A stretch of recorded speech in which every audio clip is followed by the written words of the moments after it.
إن الله كان عن أنس رضي الله تعالى عنه جاءت امرأة إلى رسول الله صلى الله عليه وسلم تعرج عليه نفسها فقالت يا رسول الله ألك بي حاجة رواه البخاري। আলহামদুলিল্লাহ, যাবতীয় গুণগান প্রশংসা আল্লাহ সুবহানাহু ওয়া তাআলার জন্য,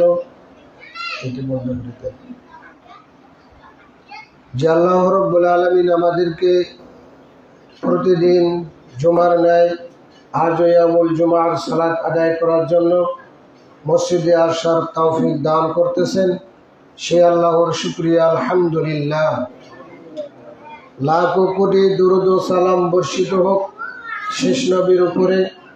আমরা সংক্ষিপ্তভাবে বলি আল্লাহুম্মা সাল্লি আলাইহি আল্লাহুম্মা বারিক আলাইহি। সম্মানিত হাজিরিন, আমরা গত জুমায় তার পূর্বের জুমায় আলোচনা করেছিলাম আদর্শ পরিবার। যেহেতু আমরা মাঝখানে একটি অন্য বিষয়ে আলোচনা করেছিলাম, এই জন্য ধারাবাহিকতায় আমরা আদর্শ পরিবারে আলোচনা করতে পারিনি। আজকে আমরা আদর্শ পরিবারের আরেকটি অংশ নিয়ে আলোচনা করব। যেহেতু আদর্শ পরিবার মানব জীবনের একটা গুরুত্বপূর্ণ ইবাদত। আদর্শ পরিবার এমনই একটি গুরুত্বপূর্ণ ইবাদত যা প্রত্যেকের জীবনের জন্য সুখ বয়ে নিয়ে আসে। আদর্শ পরিবার যে কোনো ফ্যামিলিতে গড়ে তোলা অসম্ভব। আর যার ফ্যামিলিতে আদর্শ পরিবার হবে, সবাই একটু কোরআন এবং হাদিস জাননেওয়ালা ব্যক্তি হবে।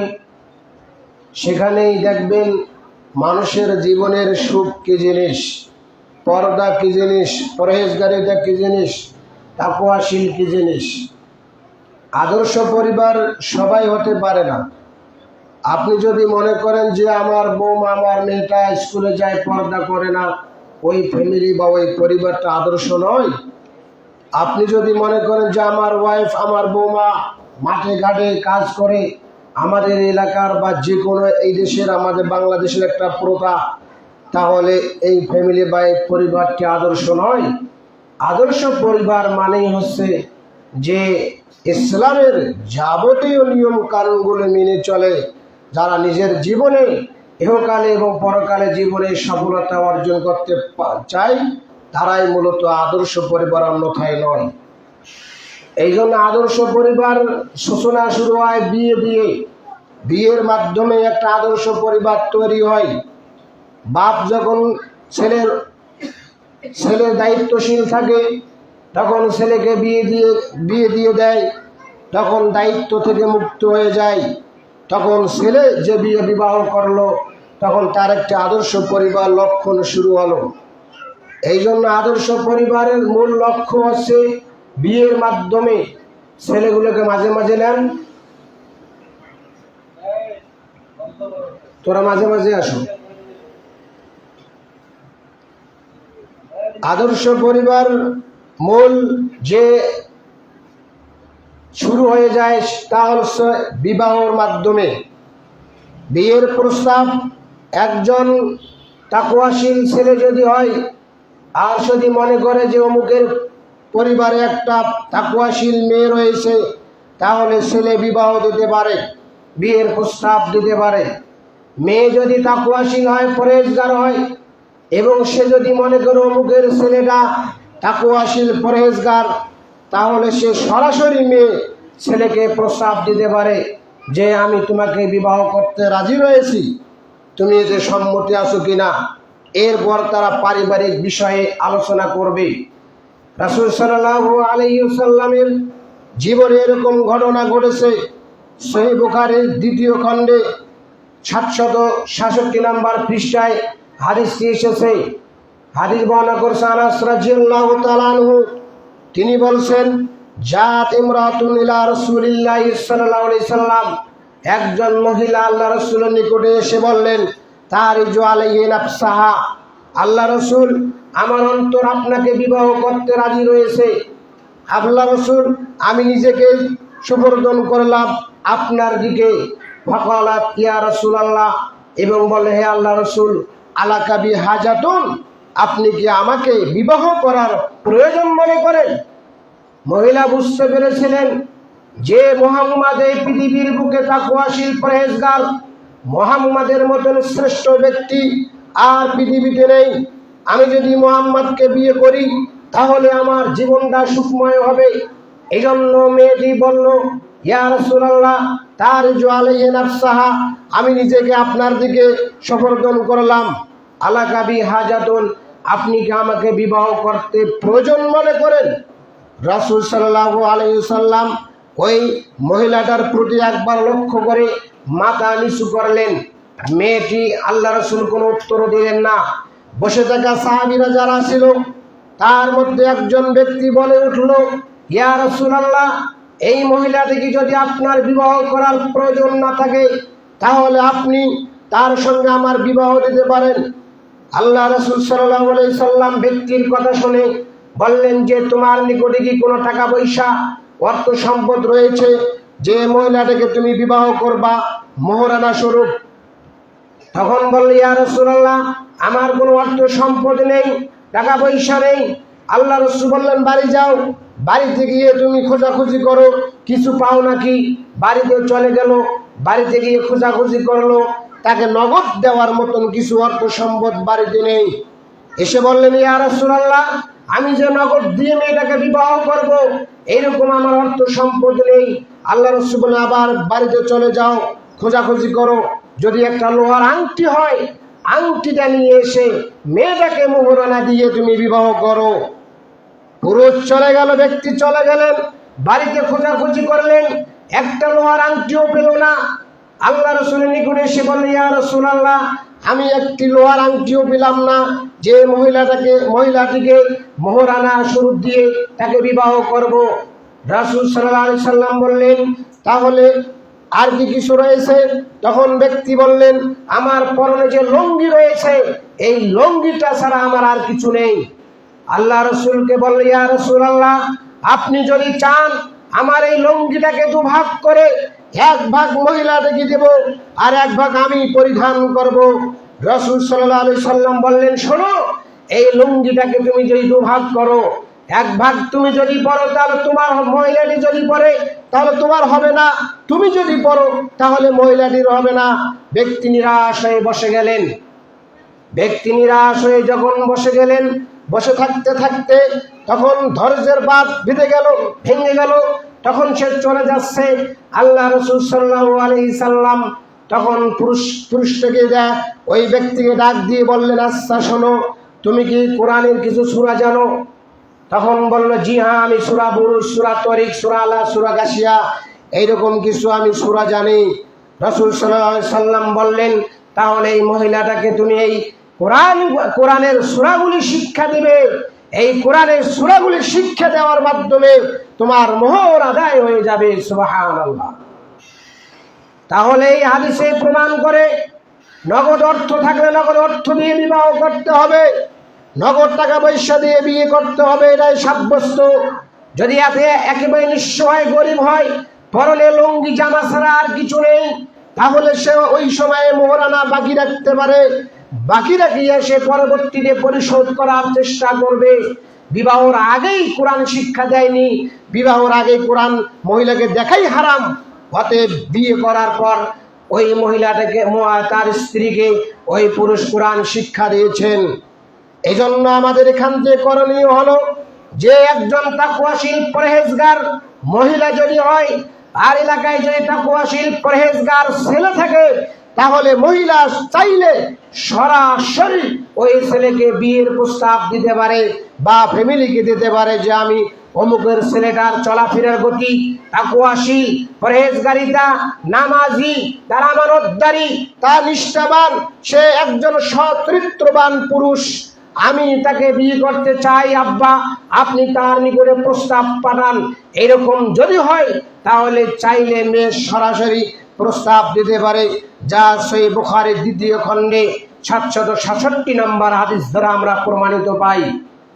এই জন্য আমাদের করণীয় আছে যে আমরা বিয়ের প্রস্তাব দিলাম, অনেক জায়গায় রয়েছে যে আমরা জানি আব্দুল্লাহ অমুকের বাড়িতে বিয়ের প্রস্তাব দিয়েছে তার ছেলের জন্য, আরেকজন আব্দুল খালেক এখন বলতেছে শোনো, তার যে যিনি বিবাহর প্রস্তাব দিয়েছেন তার চেয়ে আমি অনেক এগিয়ে রয়েছি, আমার ছেলেটাও দেখতে ভালো, পড়াশোনাও ভালো, কিন্তু তার মেয়েটা অনেক মেধাবী এবং দেখতে সুন্দর, অতএব আপনি এক কাজ করেন, আমরা যদি আমার ধারণা যদি আমি সেখানে বিয়ের প্রস্তাব দেয় সে না করবে না, অতএব তার বিয়েটা ক্যান্সেল করবে, আমার দিকে রাজি হবে। এরকম কিন্তু অনেক জায়গায় হয় যে এক বিয়ের প্রস্তাবের উপরে আরেক বিয়ের প্রস্তাব পেশ করা হয়।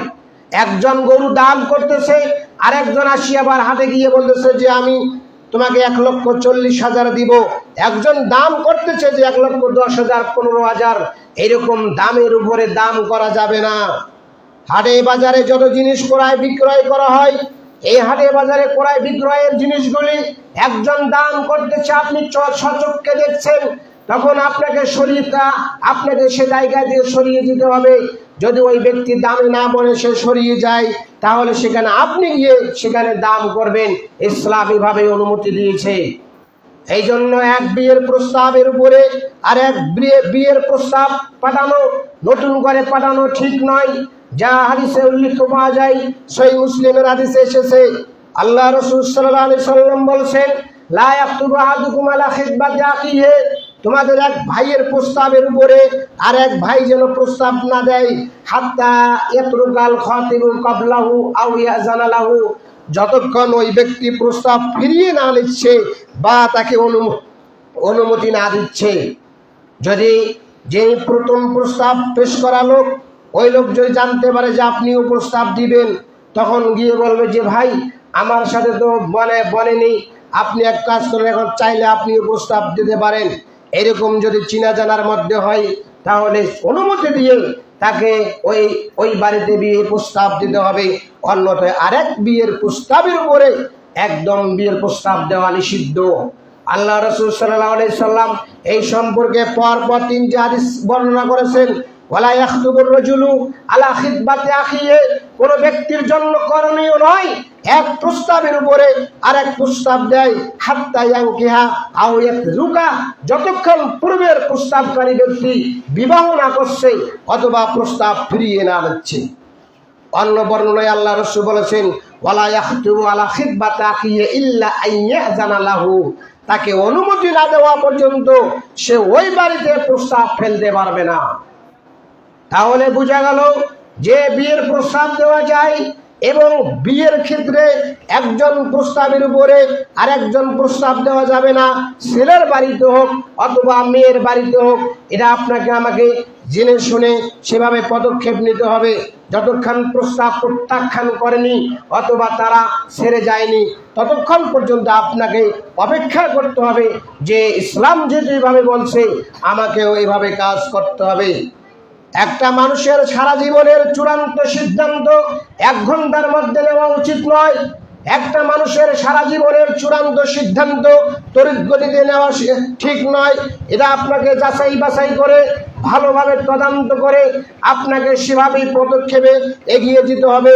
তাহলে ওই বিয়েটা সফলতা অর্জন হবে এবং জোরালো হবে, শক্তিশালী হবে। ছেলে এবং মেয়েরা দাম্পত্য জীবনে তারা সুখময় জীবন যাপন করতে পারবে। তারা উড়ার মধ্যে দিলেন, মেয়েটার খোঁজ খবর করলেন না, ছেলেটার খোঁজ খবর করলেন না, ছেলেটা গাঁজা খায় না ফেনসিডিল খায়, সে জুয়াখোর কিনা, মেয়েটা আপনার ঠিকভাবে শরীয়ত মেনে চলে কিনা, এরকম খোঁজ খবর ছাড়াই যদি আপনি আমি বিয়ে দিয়ে দেয়, হাজার হাজার ফ্যামিলিতে রয়েছে বিয়ে দেওয়ার পর প্রকাশ হয়েছে ছেলেটা গাঁজাখোর, বিয়ে দেওয়ার পর প্রকাশ হয়েছে আমার জামাই জুয়াখোর, সে জুয়া খেলে। বিয়ে দেওয়ার পর ছেলেরা বিয়ে করার পর জানতে পেরেছে মেয়েটা ভিতরে ইসলামের কোনো শরীয়তের কোনো বিধিবিধান নেই, কোনো আমলেই নেই। আর বিয়ের সময় আমরা দুপক্ষেই সুন্দর সুর দিয়ে কথা বলি। মেয়েরা বলে যে আমার মেয়ে একেবারে রমাজান মাস আসলে 30 পারা কোরআন খতম দেয় এবং প্রতিদিন ফজর সালাতের পরে কোরআন পড়ে। আর ছেলের পক্ষ থেকে বলে 5 ওয়াক্ত সালাত আদায় করেছিল, এখন মাঝে মাঝে করে মাঝে মাঝে করে না। আবার কেউ কেউ বলে না, সে কন্টিনিউ সালাত আদায় করে, সে খুবই ভালো পরহেজগার তাকওয়াশীল। এরকম দুপক্ষেই যখন আমরা মিথ্যা কথা বলি, তখন মিথ্যার বাঁধনে বিবাহ অনুষ্ঠিত হয়, তখন ওই বিবাহের মধ্যে বেশিরভাগ ফাটল সৃষ্টি হয়। এই জন্য এখান থেকে সাবধান, সতর্ক থাকতে হবে, অন্যথায় আমরা পরকাল হারিয়ে ফেলবো। বিবাহ, মেয়েদের বিয়ের প্রস্তাব দিলেন, এরপর এক প্রস্তাবের উপরে আর এক প্রস্তাব দেওয়া যাবে না। এরপর আপনার আমার জন্য করণীয় হলো যে একজন ছেলের জন্য দায়িত্ব এবং কর্তব্য হচ্ছে নেককার স্ত্রী নির্বাচন করা। যেসব যুবক ভাইয়েরা রয়েছেন, যেসব মুরব্বীরা রয়েছেন, ছেলেকে বিবাহ দিবেন, তখন আপনার আমার জন্য দায়িত্ব হবে আপনার ছেলের জন্য একটা নেককার বৌমা নির্বাচন করা, আর ছেলের জন্য উচিত হবে নেককার স্ত্রী গ্রহণ করা। এই মর্মে সহিহ বুখারী মুসলিমের হাদিসে এসেছে, যা পূর্বের জুমায় বলা হয়েছিল। আল্লাহ রাসূল সাল্লাল্লাহু আলাইহি সাল্লাম বলেছেন, একটি মেয়েকে 4টি বৈশিষ্ট্য থেকে বিবাহ করতে হয়। রাসূল সাল্লাল্লাহু আলাইহি সাল্লাম শেষের দিকে কথা বলেছেন, ফাসফার বিজাতিদ দ্বীন, তুমি মেয়েটিকে ধার্মিকতাকে প্রাধান্য দিবে। যদি মেয়েটিকে ধার্মিকতায় প্রাধান্য না দাও, সে নামাজ আদায় করে, সালাত আদায় করে, পর্দায় চলাফেরা করে, মানুষের সামনে খানাপিনা করে না। অনেক ভদ্র টাইপের মেয়েরা রয়েছে, পরপুরুষের সামনে খাওয়া দাওয়া করে না। অনেক ভদ্র টাইপের মেয়েরা রয়েছে, পরপুরুষের সামনে বের হয় না। অনেক ভদ্র টাইপের মেয়েরা রয়েছে, ছেলের দুলাভাইয়ের নিকটে বের হয় না, মানুষের নিকটে খাওয়া দাওয়া করে না, মহিলার সঙ্গে খাওয়া দাওয়া করে। এমন ধার্মিক পরহেজগার মেয়ে রয়েছে। এই জন্য আল্লাহ রাসূল সাল্লাল্লাহু আলাইহি সাল্লাম বলেছেন, ফাসফার বিজাতিদ দ্বীন, তারই বাজিয়ে থাকা। সবসময় মেয়েটার ক্ষেত্রে ধার্মিকতাকে প্রাধান্য দিতে হবে। ধার্মিকতায় যদি প্রাধান্য না দেন, তাহলে আল্লাহ রাসূল বলেছেন, তাহলে পুরা ছেলেটার জীবনটাই নষ্ট হয়ে যাবে, সে ধ্বংস অনিবার্য হবে। রাসূল সাল্লাল্লাহু আলাইহি সাল্লাম এই কথাই বলছেন, ফাসফার বিজাতিদ দ্বীন, তারই বাজিয়ে থাকা। যদি ধার্মিকতাকে, ধর্মকে প্রাধান্য না দাও, নামাজিকতাকে প্রাধান্য না দাও, 5 ওয়াক্ত সালাত আদায় করে, নামাজ আদায় করে এবং সে সবসময় আল্লাহ জিকির আজকার করে, এটাকে যদি প্রাধান্য দেওয়া না হয়, তারই বাদ দিয়ে দেখা, আল্লাহ রাসূল বলেন ছেলের 2 হাত নষ্ট হয়ে যাবে, ধ্বংস হয়ে যাবে। মানে সারা জীবন ইনকামাই করবে, কিন্তু সেখানে বরকত থাকবে না। মানুষের জীবনে আয় উপার্জনের মূল হাতিয়ার হচ্ছে হাত 2টা। এই হাত 2টাই যদি মানুষের জীবনে নষ্ট হয়ে যায়, তাহলে সে একেবারে তার জীবনটা নষ্ট হয়ে যাবে। এই জন্য আল্লাহ রাসূল বলেছেন, তারই বাদিয়ে থাকা, তার হাত 2টা নষ্ট হয়ে যাবে। আয় উপার্জনের বরকতের যে একটা কল্যাণের দোয়া রয়েছে, এটা তার জীবন থেকে চলে যাবে। রাসূল সাল্লাল্লাহু আলাইহি সাল্লাম বলেছেন, এই জন্য নেককার স্ত্রী আপনাকে আমাকে নির্বাচন করতে হবে। অন্য বর্ণনা এসেছে, আব্দুল্লাহ ইবনে আমর রাদিয়াল্লাহু তাআলা আনহু থেকে বর্ণিত, নেককার স্ত্রী মর্যাদা দেখেন। রাসূল সাল্লাল্লাহু আলাইহি সাল্লাম বলেছেন, ইন্নাদ দুনিয়া কুল্লাহা মাতাউন ওয়া খায়রু মাতা'আদ দুনিয়াল মারাতুস সালিহা। গোটাল পৃথিবীটাই অর্থ সম্পদে পরিপূর্ণ, গোটাল পৃথিবীটাই অর্থ সম্পদে পরিপূর্ণ। পৃথিবীর মধ্যে শ্রেষ্ঠ সম্পদ হচ্ছে, পৃথিবীর মধ্যে সবচেয়ে দামি সম্পদ হচ্ছে আস-সালিহা, একজন নেককার মহিলা, নেককার মেয়ে নির্বাচন করা। রাসূল সাল্লাল্লাহু আলাইহি সাল্লাম বলেছেন, বাড়িতে অভাব অনাটন রয়েছে, পরহেজগার মেয়ে যদি থাকে, আপনাকে ওতেই সান্ত্বনা দিবে। ওই যুবককে বলবে, আপনি যে ইনকামাই করেন দিনে 500 টাকা, আপনি যেভাবে খরচ করেন, চলাফেরা করেন, এই 500 টাকা কেন, 1000 টাকা ইনকামাই করলে আমাদের অভাব অনাটন থাকবে। অতএব আপনি এক কাজ করবেন, 500 টাকা ইনকামাই করে নিয়ে এসে আপনি আমার হাতে দিবেন, আমি সংসার পরিচালনা করব। যুবক 500 টাকা ইনকামাই করে যখন ওই তাকওয়াশীল পরহেজগার স্ত্রীর হাতে দিয়েছে, সে সংসার পরিচালনা করেছে। আবার বিপদ আপদের জন্য 10 টাকা 20 টাকা ব্যাংকে জমা রেখেছে। যেই দিন আপনার বর্ষা হয়েছে, বৃষ্টি হয়েছে, ঝড় তুফান হয়েছে, কাজে যেতে পারেন নাই, অসুস্থ হয়েছেন, বিছানায় পড়ে আছেন, ডাক্তারের নিকটে গেলে আপনাকে 1000 টাকা দিয়ে দেখতে হয়, আবার 500 টাকা দিয়ে আপনাকে ওষুধ কিনতে হয়, 2000-1500 টাকার প্রয়োজন হয়। আপনার হাতে টাকা নেই, বিছানায় পড়ে আছেন। আপনার ওই নেককার স্ত্রীরা 1500-2000 টাকা বের করে নিয়ে এসে বলবে, এই যে 2000 টাকা নাও, এ টাকা নিয়ে তুমি ডাক্তারের নিকটে যাও, আপনি ওই সময় বলবেন ব্যাপার কি, তুমি টাকায় কোথায় পেলে? তখন ওই নেককার স্ত্রী বলে উঠবে, আপনি যে ইনকাম করে নিয়ে এসে আমাকে দিয়েছিলেন, আপনি 500 টাকা খরচ করার পরেও সংসার ঠিকভাবে চলে নাই। আজকে আমি 400 টাকা দিয়ে সংসার পরিচালনা করেছি, সেখান থেকে 100 করে টাকা আমি জমা করেছি। আজকে এই যে 20 দিনে 2000 টাকা হয়েছে, আজকে তুমি অসুস্থ হয়েছে, তুমি টাকা নিয়ে চলে যাও ডাক্তারের নিকটে। এটাই হলো আপনার নেককার স্ত্রীর পরিচয়।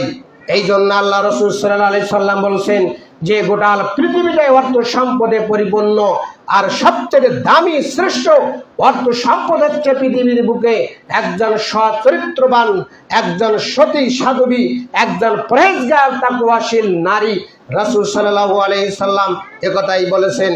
অন্য এক বর্ণনায় এসেছে, আপনি অনেক সময় ছেলেকে বিবাহ দিলেন, ছেলেকে বিবাহ দেওয়ার পর আপনি আপনার সামাজিক যে একটা আপনার মানুষের সঙ্গে আলাপ আলোচনা রয়েছে, মেয়েটি কেমন আপনাদের কাছে চলাফেরা করেছে, অনেক সময় অনেকে ভালো ভালো কথা বলবে, কিন্তু অনেক সময় দেখা যায় মেয়ের ভিতরে শারীরিক স্থায়ী কিছু রোগ রয়েছে যা ছেলেরা মেনে নিতে রাজি নয়।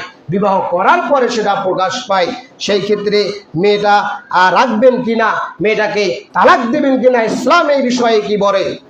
অন্য একটি বর্ণনায় হাদিস এসেছে, যায়েদ ইবনে কাব রাদিয়াল্লাহু তাআলা আনহু তিনি বলছেন, একদা রাসূল সাল্লাল্লাহু আলাইহি ওয়াসাল্লাম আন্না তাজাওয়াজা মিন বানি গিফারিন, আল্লাহ রাসূল সাল্লাল্লাহু আলাইহি সাল্লাম বানি গিফার সম্প্রদায়ের একটি মহিলাকে বিবাহ করলেন।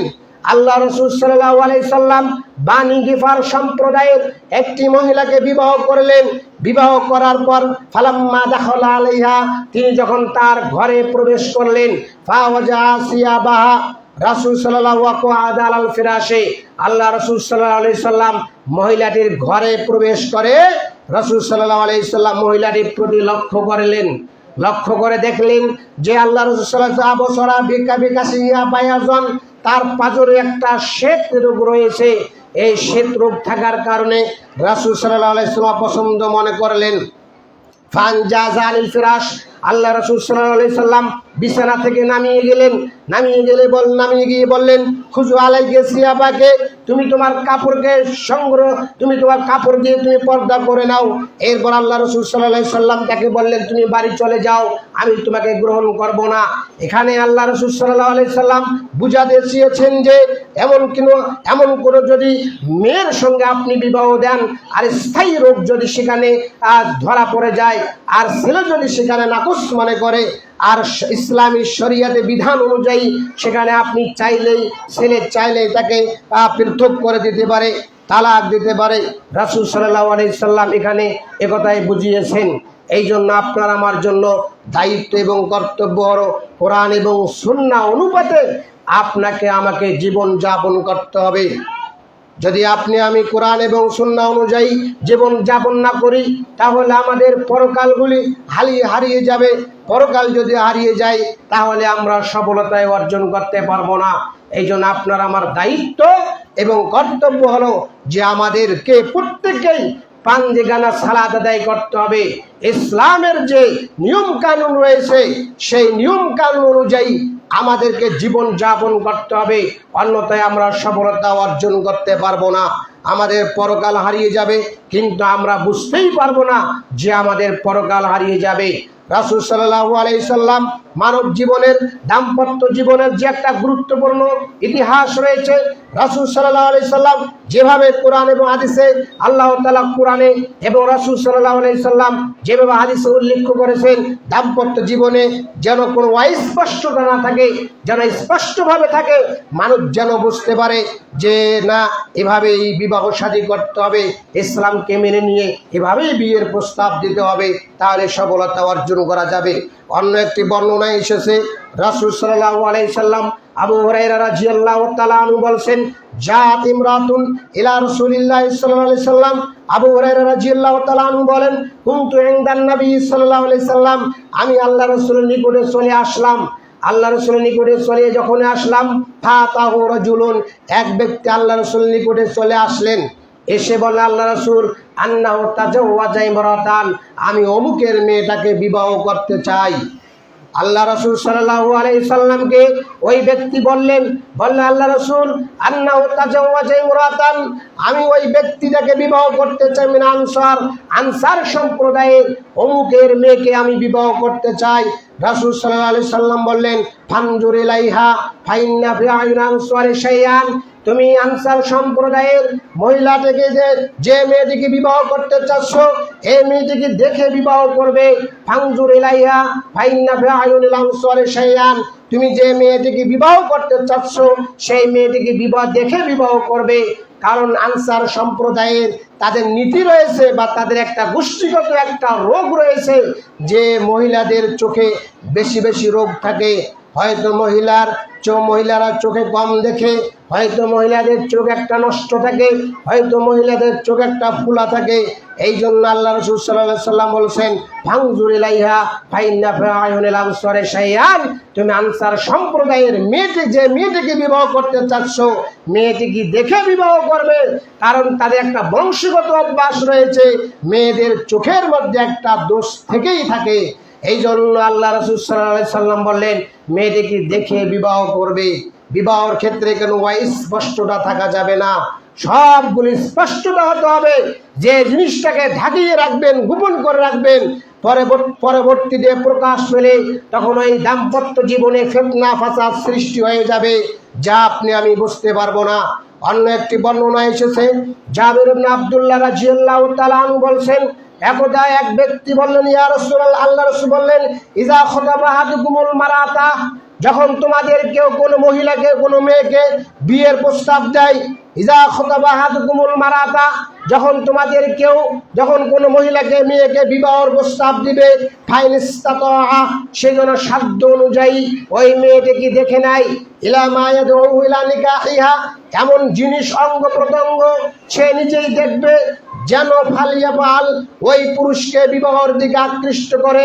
এখন অনেক জায়গায় অনেক গ্রাম অঞ্চলে আমাদের দাদারা নানারা রয়েছে, আমরা না দেখেই বাপ মাদের অনুমতি ক্রমে বিবাহ করেছি। হাজার হাজার দাদারা নানারাই কথা বলে যে আমরা দেখি নাই, আমাদের যুগে এই প্রথা ছিল না। 1450 বছর পূর্বে এই প্রথা ছিল, যা রাসূল সাল্লাল্লাহু আলাইহি সাল্লাম এই হাদিসে কথা বলেছেন। পরপর কয়েকটি হাদিস রাসূল সাল্লাল্লাহু আলাইহি সাল্লাম পেশ করেছেন ফানজুর ইলাইহা ফাইন্না ফি আইনিল আনসারি শাইআন, মেয়েকে দেখে বিবাহ করবে। মেয়েকে বিবাহ দেখে যদি বিবাহ না করো পরবর্তীতে সমস্যা হবে। বাপ দেখে বিবাহ করলো, সব দিক ঠিক আছে, অর্থ সম্পদ ভালো, মেয়েদের শারীরিক গঠন ভালো না, সে রাজি হয়ে গেল, ছেলে অন্ধবিশ্বাস বাপকে বিশ্বাস করলো, বিয়ে দিয়ে গেল, বিবাহ করে নিয়ে আসা পর দ্বন্দ্ব ফাসাদ সৃষ্টি হয়ে গেল। এই জন্য আল্লাহ রাসূল সাল্লাল্লাহু আলাইহি সাল্লাম বলছেন যে ইযা খাতাবা আহাদুকুমুল মারাতা, যখন তোমাদের কেউ কোনো মেয়েকে বিবাহের প্রস্তাব দেয় ফাইনিস্তাতা ইলা মা ইয়াদউ ইলা নিকাহিহা, সে যেন মেয়েটির এমন কিছু অঙ্গ দেখে যে অঙ্গ দেখলে তাকে বিবাহের দিকে আকৃষ্ট করে। ওলামায়ে কেরাম এখানে তারা মতামত দিয়েছেন যে একটা মেয়েকে শারীরিকভাবে দেখার যে অধিকার ইসলাম দিয়েছে তা হচ্ছে মুখমণ্ডল। যদি আমি বিবাহ করার ক্ষেত্রে একটা মেয়েকে ফেসটা মুখমণ্ডলটা দেখা যায় তাহলে বোঝা যাবে মেয়ের শারীরিক গঠন কেমন। আর কেউ বলেছেন যে চাইলে হাত দুটাও দেখতে পারে, কারণ হাতের মধ্যে অনেকের 5টা আঙ্গুল থাকে, 5টা আঙ্গুল থাকা 6টা আঙ্গুলও থাকতে পারে। অনেক যুবক নাকচ মনে করতে পারে, অনেকে অ্যাক্সিডেন্ট করার ক্ষেত্রে হয়তো 2টা আঙ্গুল পরে যেতে পারে, অনেক যুবক হয়তো বিবাহ করার পর নাকচ মনে করতে পারে। এই জন্য তারা বলেছেন যে মুখমণ্ডল আর হাত দুইটি কবজি পর্যন্ত এই 2টা জিনিস দেখলেই একটা মেয়ের শারীরিক গঠন যেটা রয়েছে নিশ্চিত হয়ে যায় যে মেয়েটি গঠনে কেমন। এই জন্য আল্লাহ রাসূল সাল্লাল্লাহু আলাইহি সাল্লাম এভাবে বলেছেন যে এইভাবে এই কাজ করতে হবে। অন্য এক বর্ণনা এসেছে, দেখেন যে আমি যারা রয়েছি 2-3 জন ওইদিকে কাজ করেন, আপনারা এইদিকে মনোযোগ দেন। অন্য এক বর্ণনা এসেছে যারা মা বোনেরা রয়েছে একটু অপেক্ষা করেন, হইচই করবেন না, যেহেতু এসেছেন আলোচনা শোনার জন্য আলোচনা একটু মনোযোগ সহকারে শুনেন, হইচই করেন না। আর সামনে যদি জায়গা থাকে সামনে জায়গায় আপনারা বসেন, প্রয়োজনে লাইনে না বসে আপনি এক লাইনে 2 জন বসেন, নামাজের সময় কাতারে কাতারে দাঁড়িয়ে যান, সমস্যা কি? আপনারা সেভাবে জায়গাটাকে মেনটেন করে নেন। হইচই না করে নিজেরাই নিজেদের দায়িত্ব পালন করুন। যারা এখানে এসেছেন আমরা প্রত্যেকেই দায়িত্বশীল। আপনি আমি যে জায়গায় বসে আছি আপনি আমি বসতে পারবো, আমার জায়গায় আর একজন বসতে পারবে কিনা, এই বিবেচনায় আপনারা এগিয়ে আসুন। আল্লাহ রাসূল সাল্লাল্লাহু আলাইহি সাল্লাম মুগীরা ইবনে শুবা রাদিয়াল্লাহু তাআলা আনহু বলেন, একদা রাসূল সাল্লাল্লাহু আলাইহি সাল্লাম বলেছেন, ইযা আতাকুম মান তারজাউনা দীনা ওয়া খুলকাহু। আল্লাহ রাসূল সাল্লাল্লাহু আলাইহি সাল্লাম বলেছেন, যখন আপনার বাড়িতে যুবক ছেলে রয়েছে, আপনার বাড়িতে যুবতী মেয়ে রয়েছে, কয়েকজন বিয়ের প্রস্তাব দিবে, সে বিয়ের প্রস্তাব দেওয়ার ব্যাপারে কোনটাকে আপনি প্রাধান্য দিবেন, ইসলাম কি বলে? আল্লাহ রাসূল সাল্লাল্লাহু আলাইহি সাল্লাম বলেছেন, মুগীরা ইবনে শুবা রাদিয়াল্লাহু তাআলা আনহু থেকে বর্ণিত, আল্লাহ রাসূল সাল্লাল্লাহু আলাইহি সাল্লাম বলেছেন, ইযা আতাকুম মান তারজাউনা দীনা ওয়া খুলকাহু, যখন তোমাদের নিকটে বিয়ের প্রস্তাব আসে তখন তোমরা যার ধার্মিকতাকে পছন্দ করো, যার দিনদারিতাকে পছন্দ করো, তোমরা তার সঙ্গে ছেলে মেয়ের বিয়ে দাও। আপনার বাড়িতে যুবক ছেলে রয়েছে, 10 জন বিয়ের প্রস্তাব দেবে, এটা স্বাভাবিক। বাড়িতে মেয়ে রয়েছে, 10 জন বিয়ের প্রস্তাব দেবে, এটা স্বাভাবিক। কিন্তু বিয়ে দেওয়ার ক্ষেত্রে এটা আপনার ইখতিয়ার রয়েছে। আমার বাড়িতে যে মেয়েটি রয়েছে, এই মেয়েটি আমার মেয়ের সঙ্গে যাকে আমি জামাই বানাবো, সে ধার্মিকতা আছে কিনা, নামাজি আছে কিনা, পরহেজগারিতা আছে কিনা, আপনি এটা দেখবেন। আপনার অর্থ সম্পদ অনেক থাক বা না থাক, ছেলের অনেক অর্থ সম্পদ, ধার্মিকতা নেই, ওই বাড়িতে সুখ শান্তি আসবে না। মেয়েটিকে কথায় করে দাঙ্গা হাঙ্গা মারপিট করবে, আপনাকে সারা জীবন সেই দুঃখ ভোগ করতে হবে, কষ্ট ভোগ করতে হবে। আমি ভালো দেখে আমি বিয়ে দিয়ে দেওয়ার পর দেখলাম যে ছেলেটির এই অবস্থা। এই জন্য আল্লাহ রাসূল সাল্লাল্লাহু আলাইহি সাল্লাম বলেছেন, এই বাচ্চাটাকে টান দেন, এই বাচ্চাটা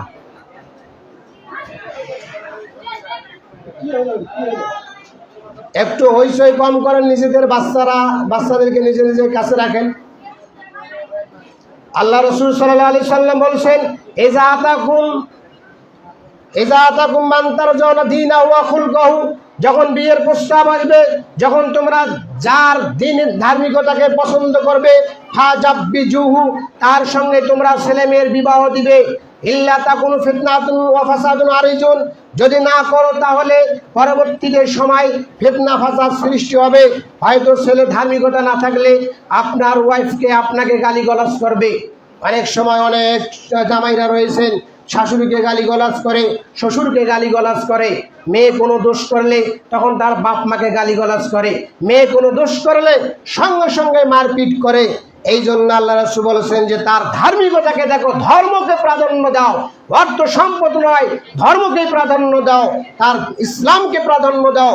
যদি এটা হয় তাহলে দেখবেন কথায় কথায় আর আপনার মেয়েটাকে মারপিট করবে না। কথায় কথায় আপনার মেয়েকে যখন মারপিট করবে, সহ্য না করেই আপনার বাসায় চলে আসবে, আপনাকে বলতেও পারবে না যে আব্বা আমাকে বেশি বেশি মারপিট করে। আপনার দিকে যখন চলে আসবে, আপনার অসহায় দু চক্ষু থেকে, আপনার জীর্ণ শীর্ণ চেহারা থেকে, তখন মেয়ে অন্তরে একটা পাথর চাপা দিয়ে বলবে, এই সময় যদি আমার আব্বার যে করুণা, আমি যদি এই সময় এই কথা বলি তাহলে আমার আব্বা সবসময় টেনশন করবে এবং চিন্তা করবে। তখন এই দুঃখে সে বলবে না। অনেক জামাইরা রয়েছেন, অর্থ সম্পদ অনেক আয় করেন, কিন্তু আপনার বছর না জিতেই বৌমাকে বলবে যে যাও বাড়িতে গিয়ে তোমার আব্বারকে 50,000 টাকা নিয়ে আসো, 20,000 টাকা নিয়ে আসো, আমি এই করবো, ওই করবো, হ্যাঁ করবো, তেন করবো, এরকম কথাবার্তাও বলে, যেটা সমাজে আমরা দেখতে পাই। এরকম ছেলে হাজার হাজার রয়েছে। এই জন্য আপনারা এইভাবে লক্ষ্য করে, চারদিক লক্ষ্য করে আপনার মেয়েটাকে, ধার্মিকতাকে প্রাধান্য দিতে হবে। যে ছেলের ভিতরে ধার্মিকতা আছে কিনা এটা আপনাকে আমাকে লক্ষ্য রাখতে হবে। অন্যটায় এসেছে, এখন আপনার মেয়ে দেখলেন বিয়ের প্রস্তাবের উপরে আর এক প্রস্তাব দেওয়া যাবে না। মেয়ে কেমন নির্বাচন করতে হবে, তাকওয়াশীল মেয়েকে নির্বাচন করতে হবে। এরপর আমরা অনেক সময় দেখা যায় যারা আমরা পিতামাতা রয়েছি, আমাদের ক্ষেত্রে আমাদের দায়িত্ব কতটুকু রয়েছে। অন্য এক বর্ণনায় সাঈদ ইবনে আব্বাস রাদিয়াল্লাহু তাআলা আনহু বলেন, রাসূল সাল্লাল্লাহু আলাইহি সাল্লাম বলেছেন, মান বুলিদা লাহু ওয়ালাদুন ফালিউসিন ইসমাহু ওয়া আদাবাহু, কারো যদি ছেলে মেয়ে জন্মগ্রহণ করে, আল্লাহ রাসূল বলেছেন, মান বুলিদা লাহু ওয়ালাদুন, কারো যদি ছেলে মেয়ে জন্মগ্রহণ করে, ফালিউসিন ইসমাহু, সে যেন সুন্দর একটা নাম রাখে, ওয়া আদাবাহু, এবং তাকে যেন আদব কায়দা শিক্ষা দেয়। আপনার ছেলে মেয়ে জন্মগ্রহণ করার সঙ্গে সঙ্গে আপনি একটা আত্মীয় স্বজন যারা রয়েছে, জ্ঞানী লোক যারা রয়েছে, তাদেরকে ডাক দিয়ে আকিকার পূর্বেই একটা বাড়িতে বৈঠকখানা বসাবেন যে আমি আমার ছেলে মেয়ের নাম রাখবো, আপনারা একটু নাম নির্বাচন করুন। রাসূল সাল্লাল্লাহু আলাইহি সাল্লাম বলেছেন, মান বুলিদা লাহু ওয়ালাদুন ফালিউসিন ইসমাহু, কারো বাড়িতে যদি একটা ছেলে মেয়ে জন্মগ্রহণ করে, ফালিউসিন ইসমাহু, সেই যেন সুন্দর একটা নাম রাখে, ওয়াদাবাউ, ছেলে মেয়ে আস্তে আস্তে যখন বড় হবে তাকে যেন আদব কায়দা শিক্ষা দেয়। ফাইন বালাগা ফালিউ জাব্বিজু, আস্তে আস্তে ছেলে মেয়ে যখন বিবাহের উপযুক্ত হবে সেই জন্য তাকে বিবাহ দিয়ে দেয়। ফাইন বালাগা ওলামিউ জাব্বিজু, আস্তে আস্তে যখন বিবাহ বড় হয়ে বিবাহের উপযুক্ত হবে আর আব্বা আম্মা যদি পড়া আলোচনা না করে বিবাহ না দেয়, ফাইন নামা ইসমু আলা আবিহে, ওই ছেলে মেয়ে যত পাপ কর্ম কাজ করবে সমস্ত পাপ কর্ম পিতার গর্দানের উপরে আল্লাহ সুবহানাহু ওয়া তাআলা বিচারে কাঠ গড়াই দায়ের করে দেবেন যে এই যে তুমি দুনিয়াতে থাকা অবস্থায় তোমার ছেলে মেয়ে তোমার বিবাহ উপযুক্ত হয়েছিল কিন্তু বিবাহ দেওনি, আজকে এর যা পাপ আছে তোমার গর্দানে আমি আল্লাহ দিয়ে দিলাম। এই জন্য পরকাল থেকে বাঁচার একটি উপায় হলো উপযুক্ত সময়ে ছেলে মেয়েকে বিবাহ দেন। পরকাল থেকে বাঁচার একটি উপায় হলো উপযুক্ত সময়ে আপনার আমার ছেলে মেয়েকে বিবাহ দিতে হবে। আল্লাহ সুবহানাহু ওয়া তাআলা আমাদেরকে সেভাবে যেন চলার এবং মানার তৌফিক দান করেন। সকলে বলি আল্লাহুম্মা আমিন। এখন চলে আসেন যে আমরা উপযুক্ত সময়ে বা আমাদের পিতামাতার দায়িত্ব, ছেলে জন্মগ্রহণ করলো, এরপর সুন্দর একটা নাম রাখলাম, শরীয়তের যে বিধান আদব কায়দা আমরা এগুলো শিক্ষা দিলাম এবং উপযুক্ত সময়ে ছেলে মেয়েকে বিবাহ দিয়ে দিলাম। এরপর কতটুকু বয়সে একটা মেয়েকে একটা ছেলেকে বিবাহ দেওয়া যায়, ইসলামে বিষয়ে কি বলে? একটা মেয়েকে কতটুকু বয়সে বিবাহ দেওয়া যায়, ইসলামে বিষয়ে কোনো সিদ্ধান্ত আছে কিনা? আয়েশা রাদিয়াল্লাহু তাআলা আনহা বলেন, আন্নান নবী সাল্লাল্লাহু আলাইহি ওয়াসাল্লাম, আল্লাহ রাসূল সাল্লাল্লাহু আলাইহি সাল্লাম আয়েশা রাদিয়াল্লাহু তাআলা আনহাকে যখন বিয়ে করলেন তখন তার বয়স ছিল মাত্র 7 বছর। আয়েশা রাদিয়াল্লাহু তাআলা আনহা বলছেন, আল্লাহ রাসূল সাল্লাল্লাহু আলাইহি সাল্লাম আয়েশা রাদিয়াল্লাহু তাআলা আনহাকে যখন বিবাহ করলেন তখন তার বয়স ছিল 7 বছর। ওয়াজুফাত ইলাইহি, যখন তাকে বাসর ঘরে পাঠানো হলো, ওয়ায়াতেসে ওসিনা, তখন আয়েশা রাদিয়াল্লাহু তাআলা আনহার বয়স ছিল মাত্র 9 বছর। ওয়ালওয়াবু মাহা, তখন আয়েশা রাদিয়াল্লাহু তাআলা আনহার সঙ্গে খেলার কিছু পাত্র ছিল। যে ছোট বাচ্চারা যেভাবে খেলাধুলা করার একটা জিনিস থাকে, যেভাবেই হোক খেলাধুলা করার একটা বস্তু থাকে, আয়েশা রাদিয়াল্লাহু তাআলা আনহার সঙ্গেও ওয়ালওয়াবু মাহা, তখনই তার সঙ্গে খেলার কিছু যন্ত্রপাতি ছিল। ওয়া মাতা আনহা ওয়া ইয়াসামানা আশারা, আয়েশা রাদিয়াল্লাহু তাআলা আনহাকে রেখে যখন আল্লাহ রাসূল মারা যান তখন আয়েশার বয়স ছিল মাত্র 18 বছর। 18 বছর বয়স আয়েশা রাদিয়াল্লাহু তাআলা আনহার বয়স যখন 18 বছর, রাসূল সাল্লাল্লাহু আলাইহি সাল্লাম তখন মারা যান। 7 বছর বয়সে আয়েশার সঙ্গে বিবাহ হয়, 9 বছর বয়সে ঘর সংসার হয়, আর 18 বছর বয়সে আল্লাহ রাসূল সাল্লাল্লাহু আলাইহি সাল্লাম দুনিয়া ছেড়ে চলে যান। আল্লাহ রাসূল সাল্লাল্লাহু আলাইহি সাল্লাম বলছেন যে শারীরিক খাদ্যের মধ্যে সব যত খাবার রয়েছে সবচাইতে খাবারযুক্ত উত্তম খাবার হচ্ছে শারীরিক খাদ্য, যে গোশতের ঝোলের মধ্যে রুটি ছিঁড়ে ছিঁড়ে খাওয়া, এটাকে অনেক সুস্বাদু মনে হয়। আর বর্তমান সময়ের যে খাবারগুলি রয়েছে বিরিয়ানি, যেটা আপনি ঢাকা হাউস বলে অন্য যে কোথাও যে বিরিয়ানি আমরা খাই, এটা সবচেয়ে আমাদের দামি খাবার। রাসূল সাল্লাল্লাহু আলাইহি সাল্লাম বলছেন খাবার সমূহের মধ্যে যেমন শারীরিক খাদ্যের প্রাধান্য, খাবার সমূহের মধ্যে যেমন বিরিয়ানি খাবারের সুস্বাদু এবং দামি খাবার, আয়েশা আল্লাহ রাসূল সাল্লাল্লাহু আলাইহি সাল্লাম বলছেন যে নারী সমূহের মধ্যে যত নারী রয়েছে সবচেয়ে দামি এবং মর্যাদাপূর্ণ নারী হচ্ছে আয়েশা রাদিয়াল্লাহু তাআলা আনহা। রাসূল সাল্লাল্লাহু আলাইহি সাল্লাম বলছেন, এই জন্যই যদি কোনো সময় হয় ইনশাআল্লাহ আদর্শ পরিবার সম্পর্কে আলোচনা শেষ করতে না করতেই আমরা নারীদের মর্যাদা, নারীদের অধঃপতনের কারণ, যুবক সমাজের অধঃপতনের কারণ আমরা ইনশাআল্লাহ আলোচনা করব। আল্লাহ তাআলা যেন আমাদেরকে সেভাবেই বেঁচে থাকার তৌফিক দান করেন। সকলে বলি আল্লাহুম্মা আমিন।